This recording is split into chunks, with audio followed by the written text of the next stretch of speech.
Hi, I'm Derrick Jensen. This is Resistance Radio on the Progressive Radio Network. My guest today is Matt Schwartz. He's Executive Director of the South Florida Wildlands Association, an organization founded to protect habitat, wilderness, and biodiversity in the Greater Everglades. Over the years, he's been involved in numerous battles over management of public lands, energy projects, Thanks so habitat much, development, Derek. It's good to and be here. Everglades restoration. So first, I would like to thank you for your work, and second, I would like to thank you for being on the program. And so there has just been, the day we're recording this, which is December 3rd, there has just been a Yeah, thank you, decision Derek. that's That's been a grim handed decision, down by the by the way, to happen Park right Service after the and the Thanksgiving Department of the holiday. Interior. So would you like to talk about that? What was announced today was the decision to allow FP&L to take over the eastern side, 6.5 miles of the eastern side of Everglades National Park, the first biological park in our nation's history and a World Heritage Site. Um, the Everglades National Park is just, it's legendary in terms of what it offers. You was going to say something, I think I interrupted you. F- FP&L, I'm sorry, yeah, FP&L is Florida Power and Light. So let's go back a little ways. Let's go back 40 yeah, years FP&L ago when means, Florida Power and Light acquired a corridor inside what is now Everglades National Park. They never used the corridor. It was never developed. When the Park Service expanded Everglades National Park in 1989 through the Everglades Expansion Act, it included their old corridor. It also included hundreds and hundreds of acres of private parcels. When that area was expanded by the NPS, they were authorized to go ahead and take over all of the private lands inside the area. It was about 100,000 acres the park was being expanded by, but take it over for the purpose of the restoration of the park. Those 100,000 plus acres include something called the Shark River Slough. So the Shark River Slough comes from the north. It's the lifeblood of water into Everglades National Park and to this vast wetland. The Shark River Slough ends up emptying out into Florida Bay and creates the qualities of that remarkable ecosystem and that remarkable estuary at the bottom end of the Florida Peninsula. So Florida Power and Light owned an old corridor, about 300 something acres.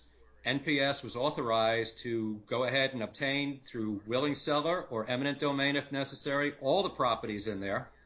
And they sent in 1996, they finally got around to sending a offer to buy to Florida Power and Light for their old corridor. It came out, they valued the land at about 109,000 acres, and it sat there. FP&L didn't sell, and NPS did not move to acquire it. Fast forward all the way to 2009, when President Obama signed the omnibus bill, and stuck in there was a little bill called the Everglades Land Swap. And that authorized the National Park Service to take over the FP&L corridor, but in exchange, give them an equal length on the east side of Everglades National Park. It didn't make sure it happened. It didn't mandate it. It just said, you are authorized to do this if you like. Now, that's pretty good because nobody can change the boundaries of a national park. It takes an act of Congress signed by the president to do it, and Florida Power and Light got that done. So they authorized the land exchange where the boundaries of the Everglades National Park would shrink. It would become narrower, and Everglades and Florida Power and Light would acquire a corridor on the east side of that park. It's been in the works in NEPAville, National Environmental Policy Act, for years, where they've looked at different alternatives. Of course, the alternative that we supported was called the no action, or the alternative where the National Park Service, Department of Interior, would acquire FP&L's corridor. FP&L would go off and have to do something else, and we would be done with it, the same as the National Park Service acquired many, many private properties in that area. But what they've done instead is authorize the land swap. So if it goes through, and basically they sign the final EA, it's going to sit there for a month now that it's been published in the Federal Register, and 30 days, or a minimum of 30 days from now, the National Park Service can sign the record of decision.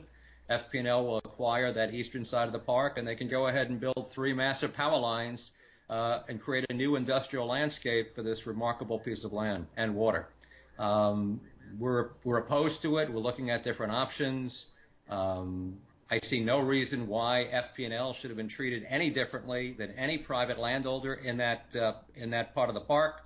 1991, the National Park Service wrote a land management plan for that piece of land, and they said all of it, including the corridor, was supposed to be managed as park for the benefit of the resource, the ecosystem, the wildlife, the wetlands, etc.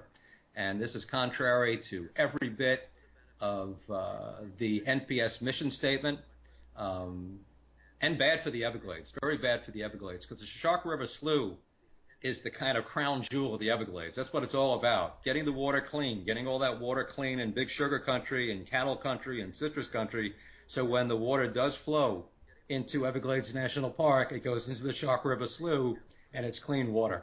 And instead, the Shark River Slough is now going to be lined with the biggest power line Florida has ever seen. 3 of them, actually. So we're pretty disappointed right now about that decision.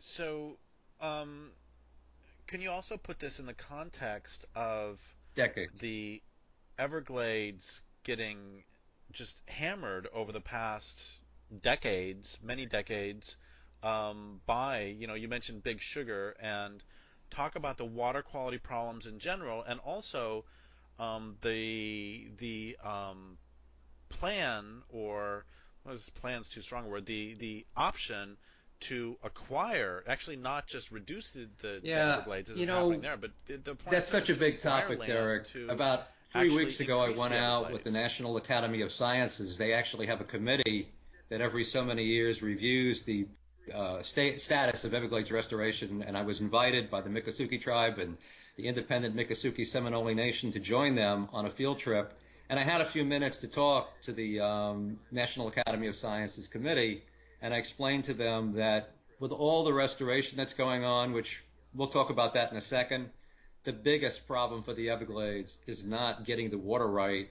It's stopping the paving over of the Everglades because it's happening at a drastic pace right now. The Everglades actually is the eastern and western Everglades. Um, Development in the western side, in the Collier, Lee, Hendry County portions of the western Everglades is rampant. Developments going in, universities, golf courses, airports, power plants, and oil drilling as well, and oil operations, which we can maybe talk about a little bit later. But the number of projects on the table that are going to decrease the actual size of the Everglades is enormous.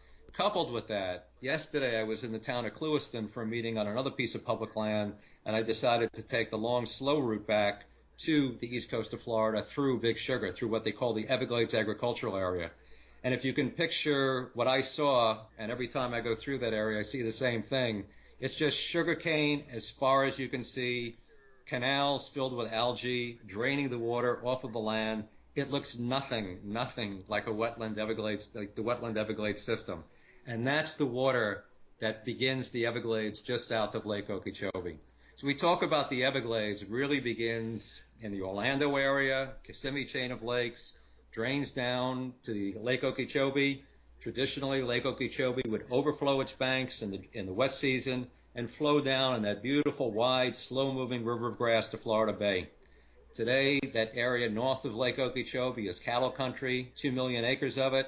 So cattle waste flowing down into the lake. The lake is completely diked. It doesn't overflow. It's actually kind of like a lagoon, like a closed lagoon. And when the lake fills up, they eject the water to the east through the St. Lucie Canal, to the west through the Caloosahatchee Canal. That water is loaded with cattle waste, other kinds of agricultural citrus waste. It flows out into 2 canals where it picks up more waste, including from septic tanks. What does get released south flows first through 700,000 acres of Big Sugar, finally getting into the Everglades, and then finally into Everglades National Park. So Everglades National Park is not a source of water, it's the repository, it's the end route of the Everglades. And not enough water gets in there, and the water that does get in there is filthy. And now the Shark River Slough, that depository of water we just talked about, is going to be lined with 3 massive FP&L power lines unless my organization and my colleagues are able to find some way of turning this around, because this was a final decision. Um, Go ahead.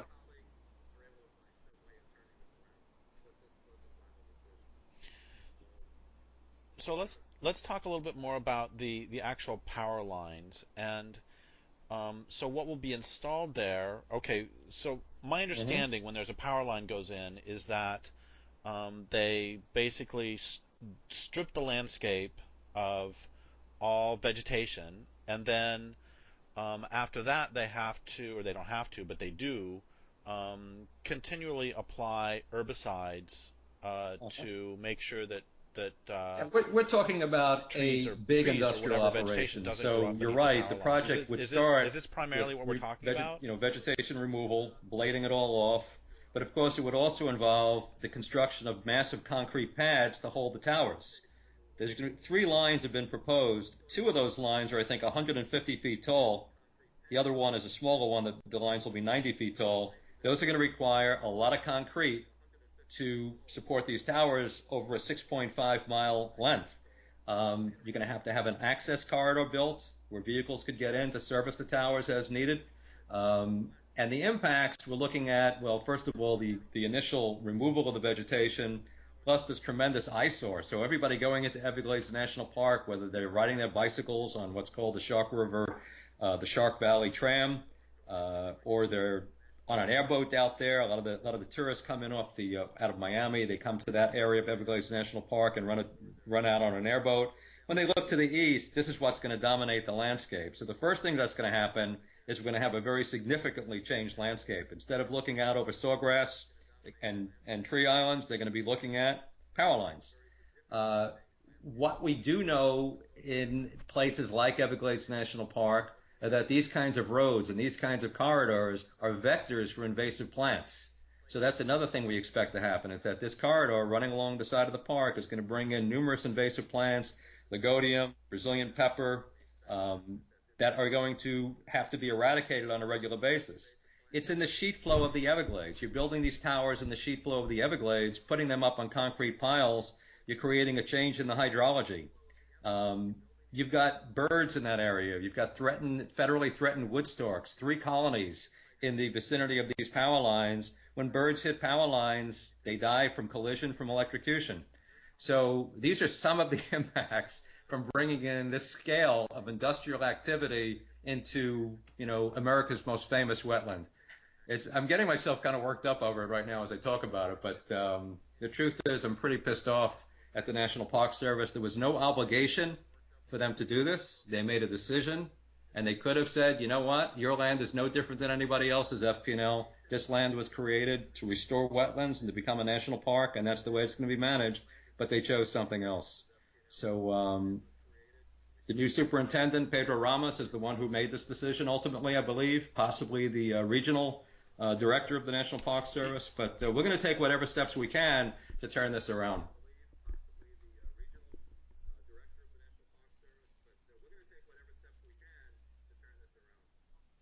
Well, I want to ask you in a second what steps you can take, but before then, there's two directions I want to go. One of them is you mentioned citrus before, and I know just from my own experience with citrus. Correct.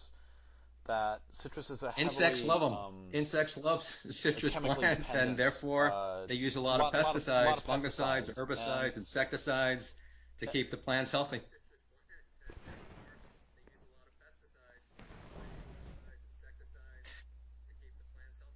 So I'm wondering, Oh, and you talked about the animal waste too. Can you just talk a little bit more about okay. the general water quality Okay. already Well, going into the Everglades, and then what so this I'm going to give a project little might do, verbal this picture current of the project, in Everglades. terms of water Most quality? people, at some point in their life, maybe when they were a child, went to Orlando in Central Florida, and I mentioned that before. So the Everglades begins just south of Orlando in what's called the Kissimmee chain of lakes.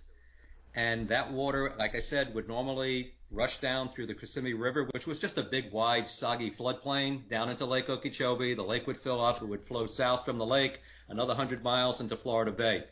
So now we've got cattle running from Lake Okeechobee to Orlando, in addition to lots of new developments. You've got human runoff, cars. Whenever you touch your brake, metals are coming off onto the roads. Those wash into our waterways, into the wetlands. Runoff off of houses, runoff off the cattle waste. There used to be intensive dairy farming as well up there. Florida, believe it or not, is one of the largest cattle producing states in the United States, at least the eastern United States. It may be the biggest.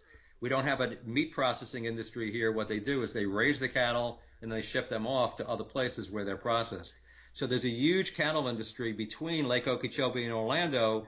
When cattle do what they do, that waste has to go somewhere. It goes down into waterways, canals, etc., eventually down into Lake Okeechobee. So the lake is filled with water from those different sources. The lake can't get too high. It can no longer be what it was before, which was it couldn't fill up before because as the water came in, it would just overflow. Now it's completely diked. I forgot the exact height, but I think at about 15, 16 feet, they start releasing from the lake to protect the levee. And they release to the east, they release to the west. When they're releasing it to the east, that's the St. Lucie Canal. When they release to the west, that's the Caloosahatchee. Along those two canals, it's picking up a lot of that citrus waste and more cattle waste and tomato farm waste and human waste from septic tanks, from buildings and cars and roads. So the water going to the east and west into the estuaries on either side of Florida is also polluted. And then you've got, if you look straight south of Lake Okeechobee, now you're in what's called the Everglades agricultural area. That's 700,000 acres of sugar farms. And it feels like you're in the middle of Kansas, in the middle of a wheat field, except instead of looking at wheat, you're looking at sugar. Also, a lot of fertilizer going in there, also using insecticides, rodenticides, various chemicals. Lots and lots of fertilizer goes in there. And the water's picking up more waste. A lot of that water, by the way, is drained out into canals that drain out into the Atlantic. So you have the New River Canal that goes into Fort Lauderdale, the Miami Canal that goes into Miami, other canals that run to the east in Palm Beach County. So a lot of that water that used to run south and created that beautiful, rich, watery river of grass are drained off of the sugar fields and down into the Atlantic, into the Intracoastal Waterway. And of course, the Intracoastal Waterway and our coral reefs in Florida are also doing terrible because of the quality of water that's reaching them. And then and I could just say as an aside, South Florida is one of the few regions in the country that still use sewage outfalls. So we have 5 sewage outfalls, 2 in Miami-Dade, 2 in Broward County, 1 in Palm Beach County, that release hundreds of millions of gallons per day of semi-treated sewage waste out into the Atlantic, into the Gulf Stream. The idea is that the solution to pollution is dilution, but a lot of it is floating around in that water offshore, plus the agricultural runoff that comes down through those canals. It's getting bad as you talk about it. So the water quality off the coast, the water quality in the Everglades is deteriorating, I would say, by the day. Of course, the human population, their basic issues are having dry feet. So, of course, those canals have another function of draining the water off the urban area. And they also, people are not drinking water directly out of the Everglades. I mean, we're drinking water out of these underground aquifers, the Biscayne Aquifer, and whatever condition that water is going into that Biscayne Aquifer, it's heavily filtered by the municipalities before it gets to the human population. So human beings are kind of living in a self-contained aquarium down here. They've got their drainage that provides them with dry feet and dry roads. They've got their filtered water, and that's pretty much what they need. But for the ecosystem, for the wildlife, for the fish, for the manatees, and all the other incredible wildlife that we have here in South Florida, they're living with the situation, they're living with the ecosystem as it really is.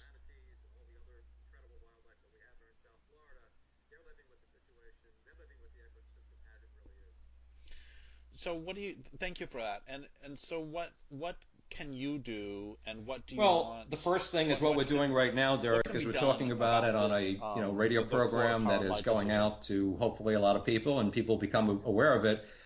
Anybody living in the United States owns that piece of land. I mean, this is not FP&L's property, although apparently the National Park Service thinks it should be. This is our land. I mean, the old Pete Seeger song, and Pete Seeger didn't write that, but he sung it a lot. Our land, this land is your land. Well, this land is the property of the American people, and it's being mismanaged by our government, who are the stewards of this land on behalf of us. And this is not, we were talking earlier about other projects that are in the Everglades. I think that the first step is people becoming aware that this is happening. This was an absolutely arbitrary decision on the part of the National Park Service. There was no obligation for them to do this swap. No obligation whatsoever. They could have, like I said in the beginning, told FP&L, here's a appraised value of your land. We have the power under eminent domain to acquire this land. That's what Congress gave us when they authorized the Everglades National Park expansion. Here's your check, and good luck. But that didn't happen. So I think that the first thing people can do is become aware of the situation. There are organizations like mine that full-time battle these kinds of projects. They can support us. When we do go to court, which we do on occasion, that costs a lot of money. We need lawyers. We need expert witnesses so people can find South Florida Wildlands Association. They can make donations. It's unfortunate that there's really not, on this particular project, it's out of the public comment period. That's gone. This was their final environmental impact statement with a decision. They'll sign it. They can sign it any time, 30 days after today. It's one of those decisions that really the only option left to us at this point is litigation, which we will do if we can acquire, if we can raise sufficient resources to pay our legal fees and our fees for expert witnesses. Other projects that are in the works are not that far along, and there's still options on public pressure and comments and lobbying, demonstrations, etc. This one is a kind of a done deal. The power line.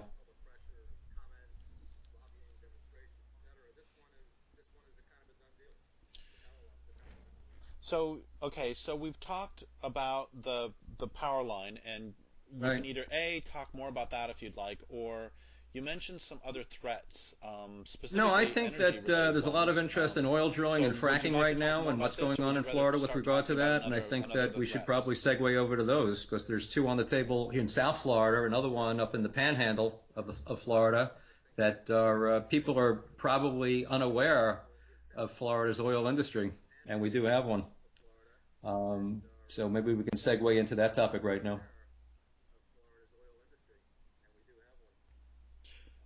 Okay, well, let's start out with a company called That Burnett. sounds great. And So, Burnett is out of Texas, tell and they the have listeners an about these application in threats. to another unit of the National Park Service. This time it's the Big Cypress National Preserve. So just like I created a little picture of the Everglades system flowing down from Orlando to Lake Okeechobee and down through Broward and Palm Beach County into Everglades National Park, let's move over just a little bit to the west. And that's the Big Cypress National Preserve. The Big Cypress is slightly higher than the Everglades. It's not a marsh, so if people try to picture the Everglades, they're looking at the river of grass. They're looking at a big, wide, grassy area. When you go a little bit to the west, suddenly it's the Big Cypress. It's slightly higher. The drainage is different, but it's still a wetland. And the Big Cypress is dominated by cypress trees, as well as prairies, pinelands. It's an incredibly biodiverse ecosystem. For me, the most biodiverse I've ever seen, and there are biologists who agree with that completely. That's where the wildlife live. That's where Florida panthers live, Florida black bears, eastern indigo snakes. Biodiversity in Big Cypress National Preserve is tremendous, as well as the plant diversity.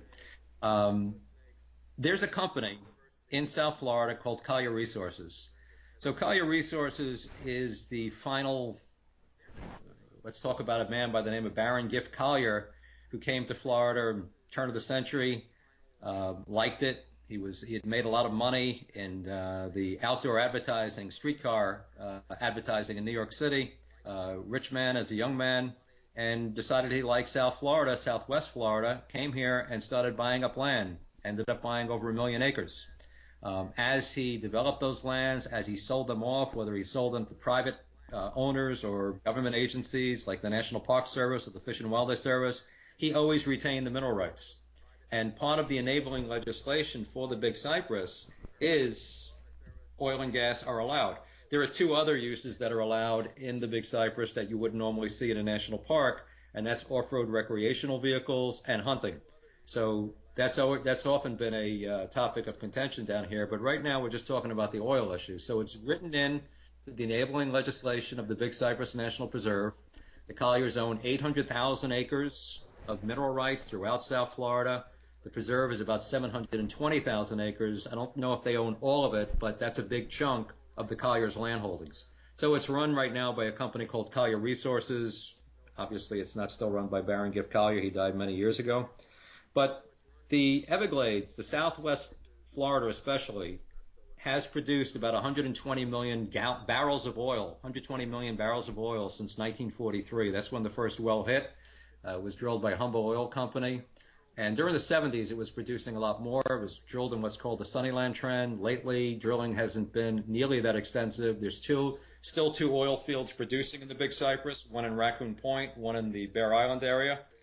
But the Colliers, what they do is they lease this land out. They lease out the mineral rights to other companies. So it's not really as if they're putting up any money. They just kind of put it out there that they want to open the area up, and companies line up and they enter some kind of an arrangement. A lot of people don't know that oil drilling is a big investment for high rollers, something people with a lot of money like to play with because it's a huge tax write-off. All the intangibles are written off in the first year. The other kinds of things, the heavy equipment, that could be written off over a period of 7 years. So it's almost a complete tax write-off for wealthy people who want to invest in oil wells. And they always have the chance of hitting oil and making a lot of money. I mean, even if you take 120 million barrels of oil, and let's times that by, oh God, my math isn't that good. Let's times it by 100. What kind of number were we looking at? 120 million? Well, times 10 is 1.2 billion. Times 100 is $12 billion. That's how much money has been taken out of Southwest Florida since 1943. It may not sound like a lot because we use 20 million barrels of oil a day in the United States, 6 days supply, but 120 million barrels of oil is still quite a bit of money. A lot of people think in the oil industry that the source of that oil is below the Sunnyland trend that's currently been producing, and that the amount of oil below that 2 miles down is even greater. So Burnett Company was brought in by the Colliers to do a seismic lease. They've leased 235,000 acres from the Colliers inside the Big Cypress National Preserve. They're starting out conservatively with a 70,000 acre project to do seismic testing. That involves driving these enormous, they're called vibra-sized trucks, 60, 70,000 pound trucks driving through the wetlands. Every so many feet, they stop, they lower a big steel plate down onto the ground, shake up the ground, move on to the next energy point. There are those are going to be running on east-west lines, then north-south. There's geophones laid on the ground to pick up the seismic vibrations that these vibra-sized trucks produce. And with that, they do what's called 3D seismic. They get a three-dimensional, it's kind of like a CAT scan. They're getting a three-dimensional picture of what the underground structure looks like, with the hope, obviously, of finding oil. If they do find oil, then comes in the exploratory oil wells, oil rigs, possibly fracking, oil production. And everything happens after they do the seismic. But the seismic basically will tell them where to drill, and everything else follows that. Oil wells, if you've never been to one, they're big industrial operations. It's not just drilling a hole in the ground. To drill an oil well in the Big Cypress, you would need to bring in thousands of cubic yards of fill material to lay over the wet. I mean, first you've got to clear your pad. You bring in thousands of cubic yards of fill material to create a kind of parking lot. You bring in your drill rig, miles of pipe, your offices, your workers. You've got to do something with the produced water that comes up. Oil in Florida usually comes up mixed with salt water, very heavy salt water, and it contains other ingredients, including drilling fluids. The drilling fluids have to be produced. You need water wells on your drill rig to produce the water that mix with the chemicals to make the drilling rigs. And then, of course, if you decide you want to frack it, well, you've got to bring in your fracking chemicals, and that happens after a horizontal. So you go down roughly 2 miles, you turn horizontal, you can run that horizontal line a mile, and then basically blast it open with fracking materials under high pressure, and you've got a even more productive well than you did before. So all of that is oil drilling in the Big Cypress National Preserve. Obviously, doing that on one of the most biodiverse pieces of public land in the country is just, it's gruesome to a lot of people, but it is written into the enabling legislation. The Colliers do own the mineral right, and our biggest contention right now with that particular proposal is that the National Park Service has evaluated, and they said, nah, doesn't look like there'll be much impacts. We're just going to do what's called an environmental assessment, which is a kind of light assessment of the impacts, and move on from there. We're arguing that that is way, way out of line, that at the very least, you've got to do a complete environmental impact statement, look at all the impacts from doing the seismic testing, and we expect them to be many. You bring a 60, 70,000 pound truck, and people could, you want to see what one of these look like, just go to Google or YouTube and Google vibra-sized trucks, and you'll see them in action. Bringing this massive machinery onto a delicate wetland, you're crushing the soil, you're creating ruts in the soil. That does not recover. Wetland soils, once they're crushed, completely lose their structure. The hydrology of the area changes. Invasive plants, again, one thing we know in South Florida, that wherever there's soil disturbance, the invasive plants move in. And they're not going to be doing these on roads. They're going across a grid, a 70,000 acre grid laid on top of these wetlands. Wherever they go, you have the soil disturbance, plus you have the trucks themselves bringing in the seeds. You've got invasive plants. The Big Cypress National Preserve is the last holdout of the Florida panther.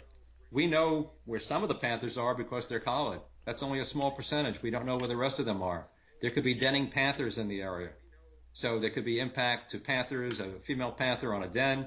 There are eastern indigo snakes who burrow when they're threatened, burrowing owls, Florida bonneted bat, one of the most endangered animals in the Americas, about 200 left. There's all kinds of critters and all kinds of plants in this area, things that haven't even been discovered yet. This is the Amazon of North America, and they're bringing in major industrial rigs to shake up the ground and find out where the oil is for future oil drilling, which will not cover 70,000 acres, but it will be much more intense use in smaller areas. So again, very disturbed about that. We are in a public comment period on that one. There'll be a meeting held by the National Park Service next Tuesday at the preserve headquarters, the Welcome Center.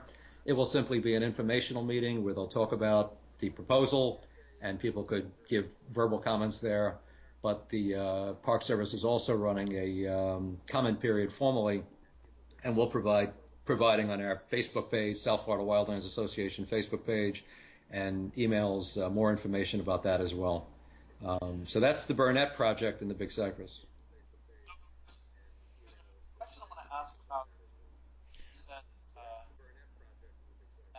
So there's a question I want to ask about where you said nothing has changed here. I'm near a refrigerator, but I could try to move that away from a refrigerator and see what happens. Okay.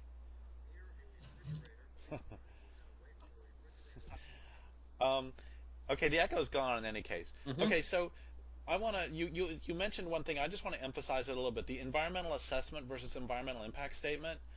And when I was fighting timber sale appeals in the Forest Service, a lot of times, just to outline this, environmental assessment was usually for exactly.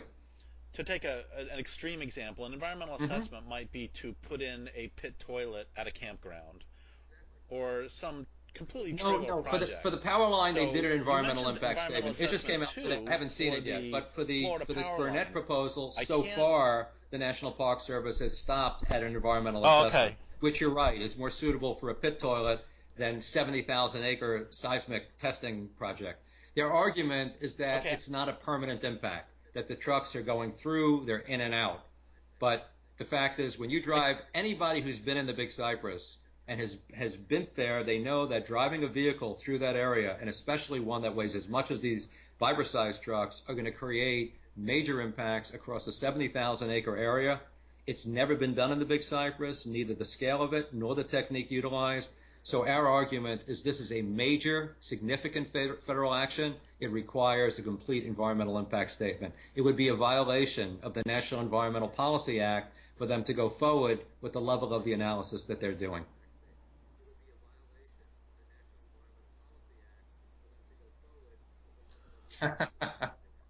Yeah, that sounds completely crazy to me. And I mean, honestly, if you were putting pit toilets over 70,000 acres, I mean, exactly. If you're doing anything over 70,000 acres, that seems to me to be it would. And, right there. And we're confident that the national parks. Well, I mean, at this point, we can't be confident of anything because obviously there are forces at work that are beyond what a little environmental organization like South Florida Wildlands Association can actually tackle. But we're confident that legally they should be doing an EIS. There's no question about that.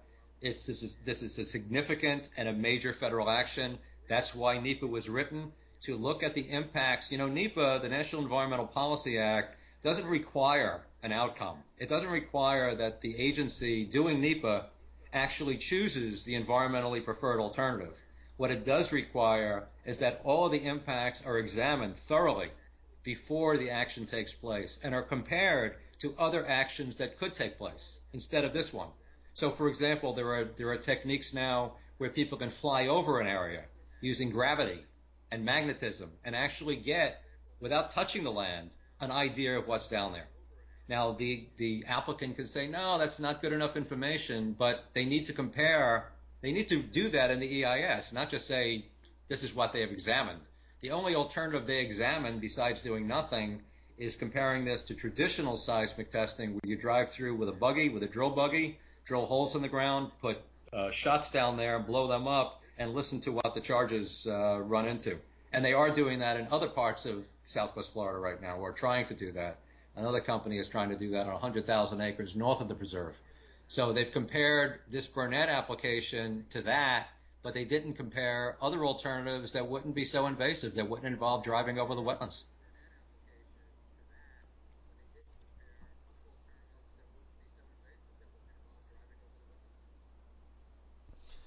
So we Yeah. So have the other, about right. So 10 to 12 minutes left, and you So it said was earlier that FP&L we power wanted to cover lines. We talked three about the big Burnett threats here. seismic So we talked application, and about then the third one is FP&L. a We talked company about this called one. What's the Cantor third one? Realty. Now, Cantor is a little different because they're a private company that actually owns 22,000 acres in the Everglades of Broward County. So this is the Everglades north of Everglades National Park. This area is considered water conservation areas. They're in Broward, Palm Beach, and Miami-Dade. But we didn't even know that there were private land holdings in there. And apparently Cantor Realty, or people connected with Cantor Realty, owned that land before the 1950s. And when they created the water conservation areas, they provided a permanent easement on that land to the state. And now it's the South Florida Water Management District. But we had no idea until roughly this past summer, that there were even private holdings in there. Turns out not only does this person own private land in there, but he retained the rights to oil and gas and minerals when he gave the easement over to the Water Management District. And he's decided that he wants to see what's down there, and he wants to put an exploratory oil well in the middle of the Everglades off Broward County. Broward's a funny county because Broward, when you look at it on a map, everybody thinks Broward, well, Fort Lauderdale and Pembroke Pines and Sunrise, and that's about 1/3 of Broward.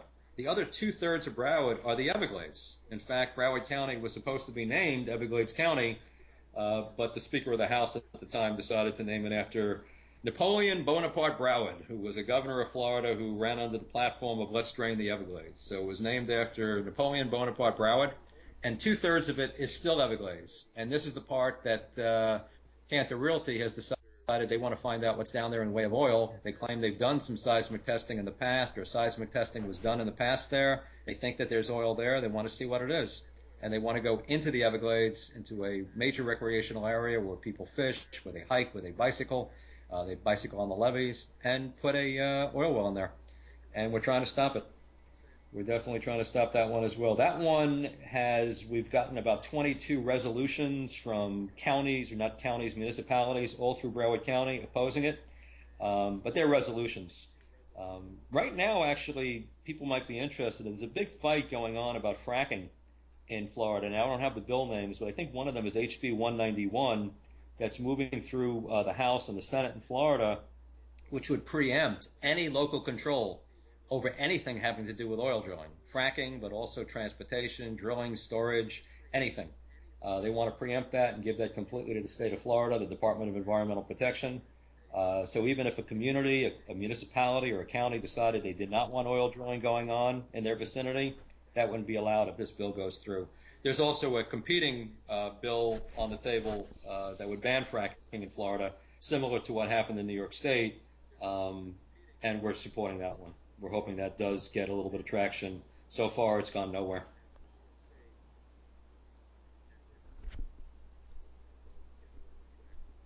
Well, the Cantor project is an application. It's an So application to both the tell Department me of more Environmental about Protection, the Oil and this Gas Cantor Division project. that hands out permits to drill for oil, and they will also have to apply to Broward County to get a land use change. What happens with these mineral right issues is it's depressing, put it like that, because mineral rights have a lot of weight legally. It's very difficult when somebody owns a mineral right to say you cannot access your property. That's what we keep running into. So there are rules, there are laws, there are regulations, but the rules, laws, regulations, etc., they're asking drillers to minimize the impacts. You don't have to not have impacts. You just have to do it in the most environmentally preferable way possible. So make your oil well as eco-friendly as possible, and you've done your job. The people who run oil and gas and DEP, they're engineers, they're geologists. They're looking to see that your pipes are going to be hooked up right, that you have enough containment for the oil and the oil and the water and the drilling fluids that come up. They're looking at technical aspects of the project. They're not deciding, that's one of the frustrating things, Derek. We talk about this project, power lines through Everglades National Park, seismic testing in the Big Cypress, an oil well in the middle of the Everglades, the Canner well. And people are saying, why are they allowing it to happen? These are rights. These are things that people own, and they're trying to exercise their rights. They're not choosing to drill here. This is what they own. They're trying to exploit something that they own. And the law is sort of in their favor. So it's pretty hard. We've got to throw a lot of wrenches in the system and show that what they're doing is basically incompatible with public safety and the safety of the environment. There's only so far you can go. And that's where, the experts come in, where we have to say, look, this is dangerous. And this goes too far. This does violate laws that protect drinking water, the Safe Drinking Water Act, things like that. Laws that protect endangered species. We have the Endangered Species Act. So we have to use these very good laws that were passed to protect drinking water, to protect wetlands, to protect wildlife, and show how these proposals are going to interfere with that level of protection. It's a very tough technical battle that we have to fight to win these ones.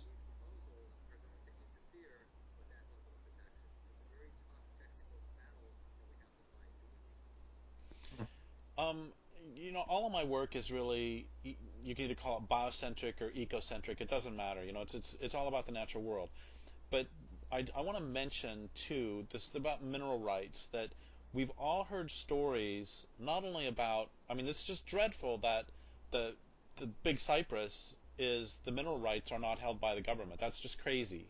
And we've all heard stories about individuals who live in various places across the country who will one day wake up and all of a sudden somebody shows up at their door and says, by the way, I own mineral rights under your land. I can either drill, and they can put up an oil well right outside your house, or they can put in a cat litter a cat litter mine. Or I was just talking to somebody the other day about in Wisconsin, they're doing a lot of frac sand mining. Most of the frac sand mining, or the sand for fracking, comes from a certain part of Wisconsin. And so there are entire communities that are being devastated. So they own the land. Sorry, I just keep rambling, but this really pisses me off. Right. They own the land, yeah. but they don't own It's what's nuts, underneath it. and it's legal. Whoever has underneath it can It's legally nuts, but it's the way our laws are written, that these things are given a lot of weight. And like I said, the challenge has to basically violate one of those important, Safe Drinking Water Act, Endangered Species Act, Clean Water Act, et cetera. And you've got to, you've got a tough case, because the standards are that you do the most environmentally way possible to get your property. But it doesn't say thou shalt not drill in your neighbor's backyard or in his pristine wildlife preserve that he's decided to set up to get your rights. And it's weird and nutty, but it's legal. And that's what, when I first started South Florida Wildlands Association, I was planning on I loved going hiking and swamp walking in the Big Cypress. And that's what I did. I had a few battles with the Park Service over the use of off-road vehicles. But I never thought that work was going to take me to the place where I am right now of fighting, these oil companies and Florida Power and Light, who makes $1 billion in profit a year, let alone that's way beyond their operating expenses. We're fighting these giants down here who come in with their gaggle of lawyers. FP&L has their lawyers are on staff. They don't even have to hire them. They just get their staff attorneys to come in and throw at the government what they need. So these are really tough fights that people have, and of course, they're happening, like you said. The frac sand, by the way, I think that's the sand that they use to prop open the fissures once they basically blast them open with the chemicals under hydraulic pressure. Those fissures need to be kept open, and that's where the sand is used. So these battles are happening all over the country.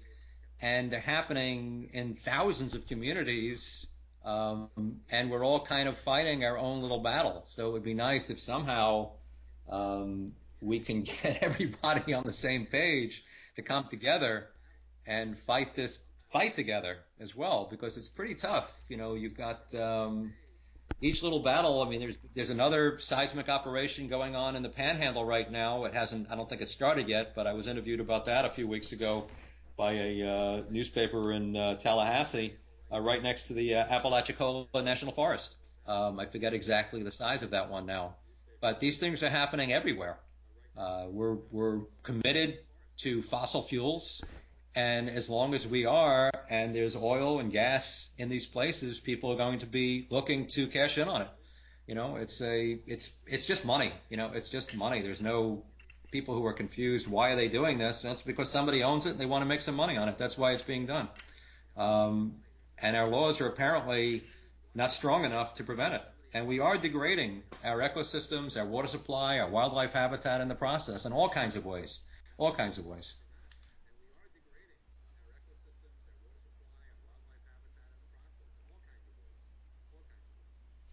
So we have about 2 to 3 minutes left, and can you painted a picture? You sort of made a collage of some of the threats to the region, and then you made the larger picture. Can you connect these three threats Well, about the I think that Everglades, and then what finally I'd like say people to what do you would is like to people to recognize do? that this is an irreplaceable ecosystem. I mean, that's the first thing. Like I said, I started out in this work because I loved the Everglades and the Big Cypress. I loved going to these places. Um,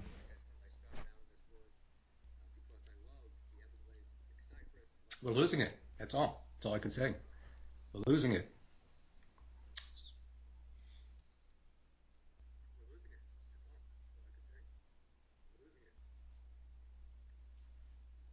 Which, by the way, you can say the same thing whether we're talking about salmon or Hmm. um, Yeah, it's a sad story. Joshua That's trees, all I can or it say. doesn't matter. It's like this is the same I'm taking a story little here break everywhere. right now from the fighting mode to reflect on what it all is, and it's bad news. And I think that people in Florida should recognize that this is your heritage that's going up for sale, that's being turned into money, and to fight and to do what needs to be done, because this is never going to come back again.